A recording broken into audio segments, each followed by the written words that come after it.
Penanganan kesehatan harus tetap menjadi prioritas pertama.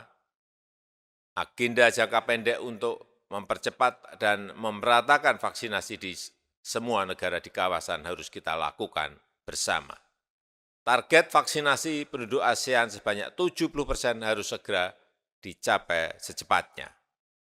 Pemerintah dan pelaku bisnis di kawasan harus bersinergi untuk melakukan aksi bersama. Sedangkan ASEAN dalam jangka menengah perlu membangun protokol krisis kesehatan agar kawasan ASEAN lebih tahan menghadapi krisis kesehatan di masa depan. Kedua, pemulihan ekonomi ASEAN harus dipercepat dengan melakukan reaktivasi perjalanan yang aman, termasuk pariwisata yang aman. Menurut catatan UN, WTO, tingkat pembatasan di Asia Tenggara adalah yang tertinggi di dunia, yaitu mencapai 82%. Dengan situasi COVID-19 yang semakin terkendali, pembatasan tersebut bisa dikurangi. Mobilitas bisa dilonggarkan, tetapi harus menjamin aman dari resiko pandemi.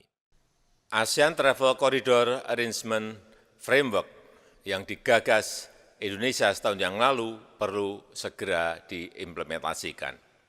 Pengakuan sertifikat vaksin di kawasan termasuk interoperabilitas sistem vaksin harus segera dilakukan. Pengaturan travel bagi masyarakat yang telah divaksinasi dan sehat negatif COVID harus dibuat. Vaccinated travel lane di kawasan. Jika semua negara ASEAN segera memfasilitasi mobilitas masyarakat dengan aman, roda ekonomi bisa kembali bergerak. Indonesia juga telah membuka secara bertahap Bali untuk safe tourism dengan protokol kesehatan yang ketat.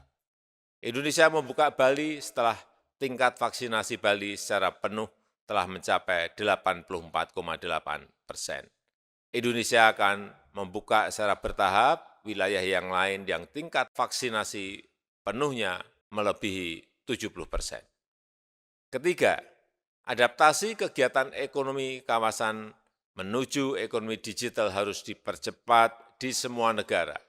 Teknologi digital menjadi solusi yang paling efektif dalam menyiasati keterbatasan pergerakan dan tatap muka dalam kegiatan ekonomi masyarakat. Sebagai kawasan dengan pertumbuhan internet tercepat di dunia, potensi ekonomi digital ASEAN sangat besar. Selama pandemi, ekonomi digital tumbuh mencapai 100 miliar dolar Amerika Serikat di tahun 2020. Hal ini menjadi batu lompatan kemajuan ekonomi di kawasan kita. Indonesia mendukung ASEAN menjadi sebuah digitally connected community. Pemerintah Indonesia juga telah menyusun peta jalan Indonesia digital tahun 2021-2024 sebagai panduan strategis perjalanan transformasi digital Indonesia. Nilai ekonomi digital Indonesia juga sangat menjanjikan, diperkirakan mencapai 124 miliar dolar Amerika Serikat pada tahun 2025, setara dengan 40% total nilai ekonomi digital Asia Tenggara. Saat ini Indonesia memiliki startup sebanyak 2.229, kelima terbesar di dunia. Indonesia juga memiliki 1 dekakorn dan 6 unicorn, dan kami membuka peluang investasi sebesar-besarnya di sektor ekonomi digital di Indonesia.